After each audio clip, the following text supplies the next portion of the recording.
Nintendo'ның кіріспесі мысалы Sega сияқты бәсекелестермен салыстырғанда өте нашар жасалған. Ал Сеганың бүкіл тарихы мен бүкіл мәні анықтамалық дыбыспен сезіледі.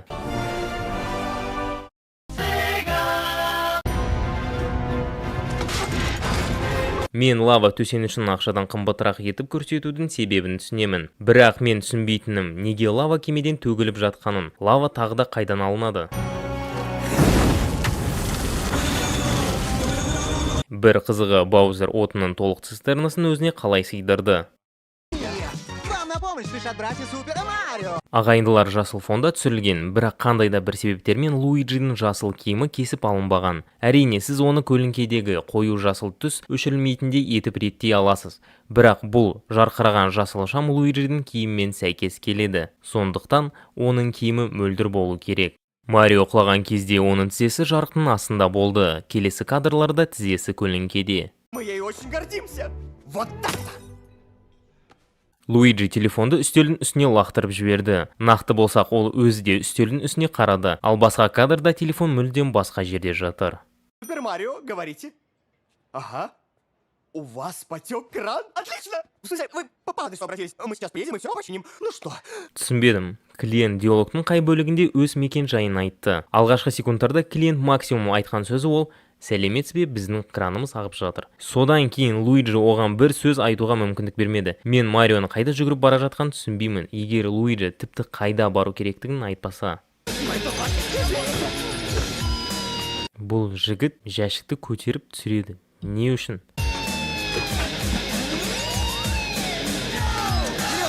Марио есікті еш қиындықсыз ашты, яғни есіктің ашық екенін білді, бірақ бәрібір олардың үстінен 2 рет секіріп өтті.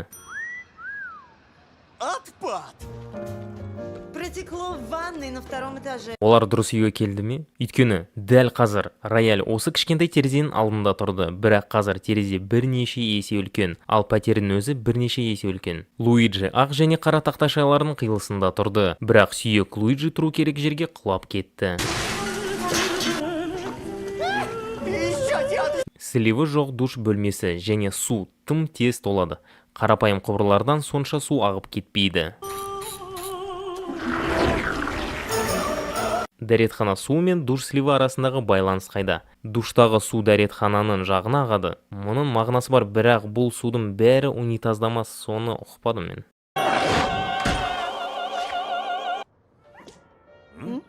Жоқ, олар үлгере алмас еді. Луиджи дәл Марионың қасында отырды, бірақ анасы келгенге дейін кенеттен олардың арасында жарты метр алшақтық пайда болды. Ал анасы болса араларынан жайбарақат өтті. Больше не течет? Это же братья Супер Марио! Ты только старую работу не бросай. А он уже!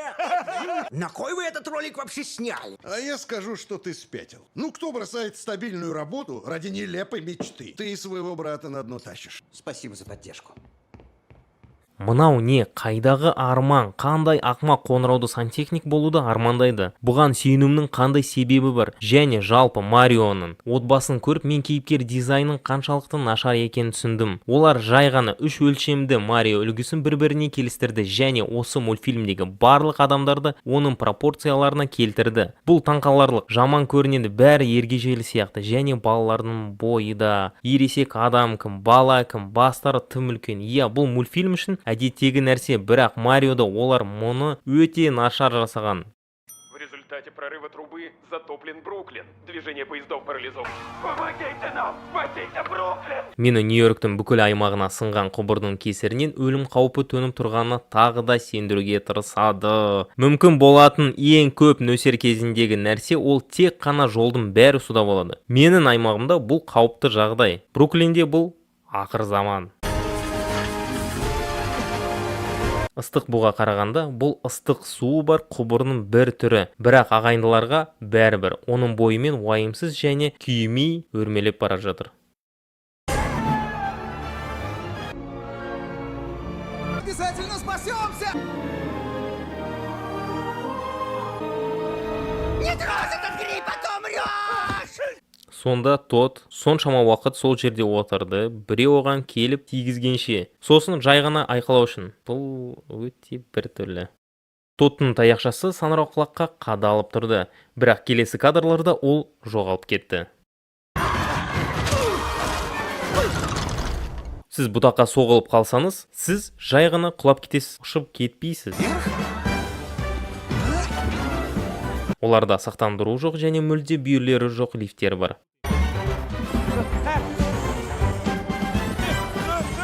Бұл панельдер де мағынасыз, сендер жай ғана көпір жасай аласыңдар ғой. О, нормально. Кирпичи в воздухе висят. Мультфильмде олар әлемнің кез келген ережелерін ойланбай салған. Мысалы, бұл кірпіштер осы әлемнің сиқырына байланысты осылай ұшады ма? Неге әлем дәл осындай? Осы әлемнің алдыңғы тарихы қайды? Предыстория деген сияқты болу керек қой.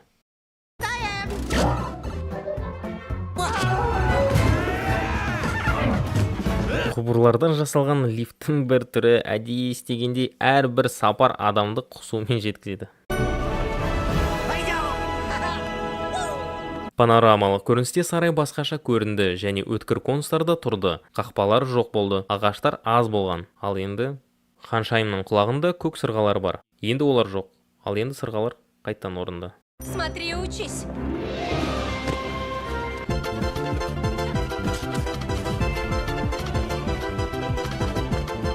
Барлық қыздар Ханшайымға қарап, көйлекпен өкшесі бар туфлимен секіріп жүргенін көріп, бұл қаншалықты мүмкін емес екенін түсінеді. Все-таки как-то... Пошел грибочек, ням-ням, и готово. Саңырауқұлақ асқазанға түседі, бірақ соған қарамастан киімге де әсер етті.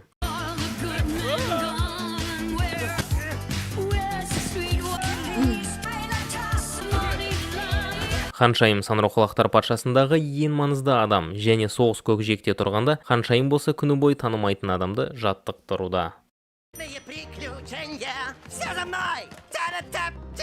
Ұшатын панельдік технологиялары бар халық екі аяғымен қозғалады. Оларда гравитацияға қарсы барлық ұшақтар немесе кем дегенде мотоциклдер болу керек. Ты что? Он человек! Ну, в смысле, ты же человек, да? Как-то ты не очень похожа на местных. Я только помню, как здесь появилась. А вдруг ты из моего мира? Ол Марионы адам деп атады. Бірақ саңырауқұлақтар әлемінде басқа адамдар болмағандықтан, саңырауқұлақтар адам деген сөзді білмейді. Мүмкін ол басында сөйлей алмайтын. Өйткені ол кішкентай кезіндегі естеліктерді есіне түсіре алмайды. Сонда сұрақ, ол адам деген сөзді қайдан біледі? Запрыгивай. Бұл әлемде бәрі өлгісі келетіндей. Не саңырауқұлақтар патшалығы, не гориллалар. Бұл раллиде мүмкіндігінше қауіпті және жарайды. Бұл Конг шебер жүргізеді. Бірақ егер біреу бананның қабығын лақтырып тастаса, содан кейін басқа жүргізушілер тайып кетсе, сөзбе-сөз мағынада өледі ғой. Жарайды кетпейді. Бұл сүлгі тіпті Марионы ұстап тұру үшін жеткіліксіз. Көлік жайлы айтпағанда. Канон бойынша Марио қарапайым адам, бірақ әр шайқаста өмірмен үлеспейтін зақымдарға төтеп береді. Және ол бір тамшы қан төкпеді.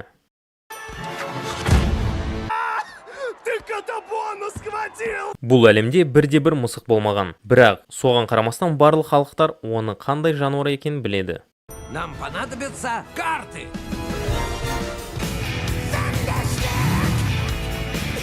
Конгтардың іштен жанатын қозғалтқыштар бар. Бірақ Пич мен оның халқы әлі де жаяу саяхаттайды. Бірақ Пичтің көлігі болмаса да, неге ол мотоциклді айдауды біледі? Они взяли курс на тайный портал. Думают сделать мне сюрприз. Что ж, я отвечу им тем же. Это ловушка! Баузер Конгтарының қайда баратын біле отырып, көпірді қиратқанның орнына қандай да бір себептермен тең жағдайда күресу үшін жарыс ұйымдастырды. Мұндай машиналар гравитация күшінде басқарылады. Сонда олар неге ұшатын машиналар жасамайды? Неліктен олар жерде жүруі керек? Синий панцирь! Көк панцирь ең бірінші жарушыға ұшады. Мұнда сіз бірінші Ханшайым екенін көре аласыз. Боузер идет сюда! Ханшайым оның қонған жерінде оның адамдар болмайтынын білді. Егер мұнда біреу болса, қызықты болар еді.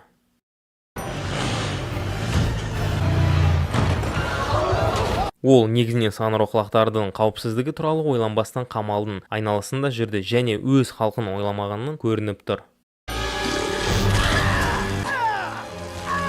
Тот табаны түсіріп алды. Келесі кадрда таба жоқ.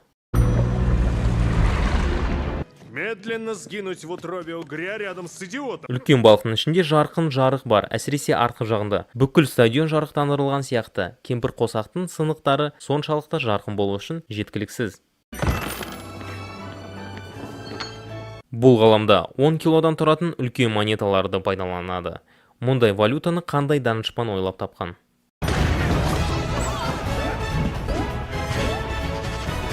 Марио бұл санроқлақтың жоғары секіруге мүмкіндік беретінін алдын ала білген. Менің есімде ол мұндай санроқлақты әлі кездестірмеген.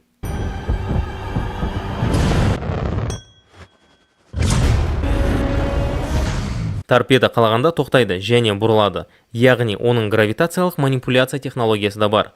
Сонда оның артындағы қозғалқышы не үшін қажет? Егер гравитация оның жылдамдығынан тез тоқтаса. Опять грибы!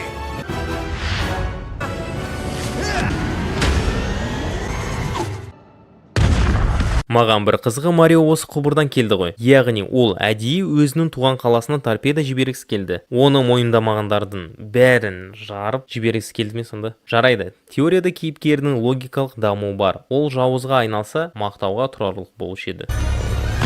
Звезду захотел? А ведь я уже почти обрел счастье! Баузер жұлдызды пайдалануы мүмкін еді, бірақ оны қараусыз қалдыруды шешті. Ты испортил мне свадьбу! Марио сенің тойынды бұзбады, оны бұзған Пич болды, ал сен бақытты таппадың, ол сенен 2 рет бас тартты. Как страдал я! Нью-Йорктің ортасында адамдар немесе көліктер мүлдем жоқ, қалыпты жағдай ма? Оның үстіне жақында ғана жарылыс болды. Ол бірнеше жүз адамның өмірін қиды. Жедел жәрдемде, полицияда жоқ. Байқасаңыздар, Луиджи ана жерде болмаған.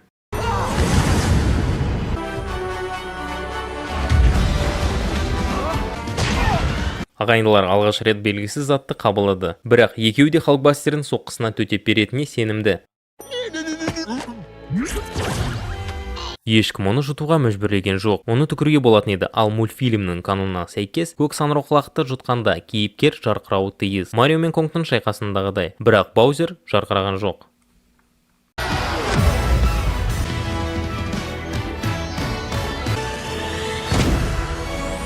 Мои герои! Ты такой молодец! Спасибо, папа.